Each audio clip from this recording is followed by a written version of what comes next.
वसुतं देवं कंसचाणूरमर्दनं देवकी परमानंदम कृष्णं वंदे जगतगुरु कृष्णं वंदे जगतगुरु।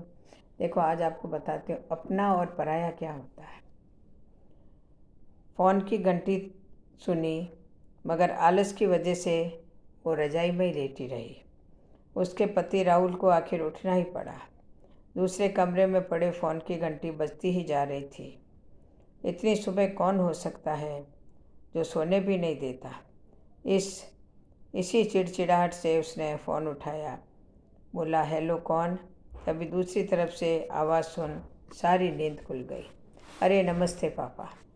बेटा, बहुत दिनों से तुम्हें मिले नहीं, सो हम दोनों 11 बजे की गाड़ी से आ रहे हैं। दोपहर का खाना साथ में खाकर हम 4 बजे की गाड़ी से वापस लौट जाएंगे। उसने कहा ठीक है पापा। हाँ पापा, मैं आपको स्टेशन लेने आ जाऊंगा। फ़ोन रखकर वापस कमरे में आकर उसने सुनीता को बताया, यानी अपनी पत्नी को, कि मम्मी पापा 11 बजे की गाड़ी से आ रहे हैं और दोपहर का खाना हमारे साथ ही खाएंगे। रजाई में घुसी सुनीता का पारा एकदम 7वें आसमान पर चढ़ गया। कोई इतवार को भी सोने नहीं देता, अब सबके लिए खाना बनाओ, पूरी नौकरानी बना दिया है। गुस्से से उठी और बाथरूम में घुस गई। राहुल हक्का बक्का सो उसे देखता रहा। जब वो बाहर आई तो राहुल से पूछा, क्या बनाओगी। गुस्से से भरी सुनीता ने तुनक के जवाब दिया, अपने को तल के खिला दूंगी। राहुल चुप रहा और मुस्कुराता हुआ तैयार होने में लग गया। स्टेशन जो जाना था। थोड़ी देर बाद गुस्सेल सुनीता को बोलकर कि वो मम्मी पापा को लेने स्टेशन जा रहा है, वो घर से निकल गया। सुनीता गुस्से में बड़बड़ाते हुए खाना बना रही थी। दाल सब्जी में नमक मसाले ठीक है या नहीं की परवाह किए बिना बस कलछी चलाए जा रही थी। कच्चा पक्का खाना बना, बेमन से पराठे तलने लगी, तो कोई कच्चा तो कोई जला हुआ। आखिर उसने सब कुछ ख़त्म किया। फुर्सत की सांस लेते हुए सोफे पर बैठ मैगजीन के पन्ने पलटने लगी। उसके मन में तो बस यही चल रहा था कि सारा रविवार खराब कर दिया। बस अब तो ये आए, खाए और वापस जाए। थोड़ी देर में घंटी बजी तो बड़े बेमन से उठी और दरवाज़ा खोला। दरवाज़ा खुलते ही उसकी आंखें तो हैरानी से फटी की फटी रह गई और मुंह से एक शब्द भी नहीं निकल सका। सामने राहुल के नहीं, उसके सुनीता के मम्मी पापा खड़े थे, जिन्हें राहुल स्टेशन लेने गया था। मम्मी ने आगे बढ़कर उसे झिंझोड़ा, अरे क्या हुआ, इतनी हैरान परेशान क्यों लग रही है। क्या राहुल ने बताया नहीं कि हम आ रहे हैं। जैसे मानो सुनीता की नींद छूटी हो। नहीं मम्मी, इन्होंने तो बताया था, पर चलो आप अंदर तो आओ।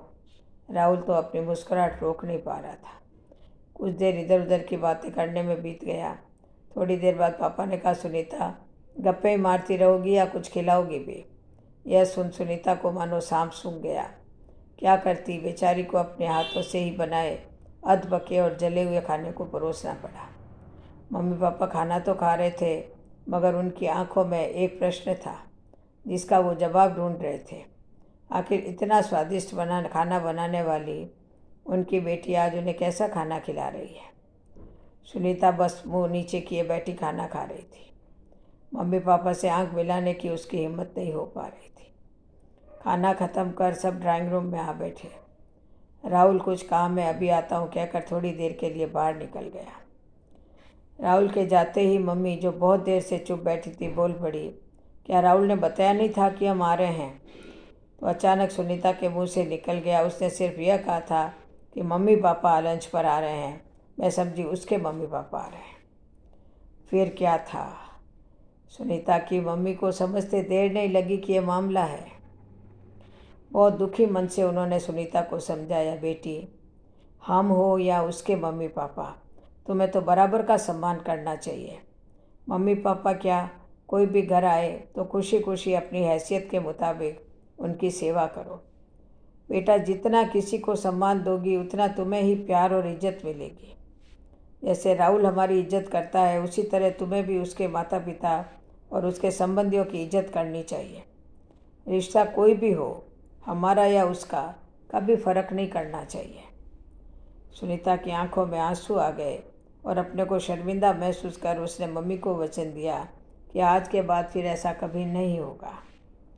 निश्चित ही हमें विचार करना होगा कि क्या ये ठीक है, क्या ये घटना 10 में से 8 घरों में होती है।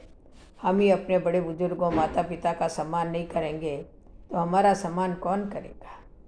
हम और आप भी तो एक दिन बुढ़े होंगे, तब अगर यही काम हमारे बच्चे हमारे साथ करेंगे तो क्या हमें अच्छा लगेगा?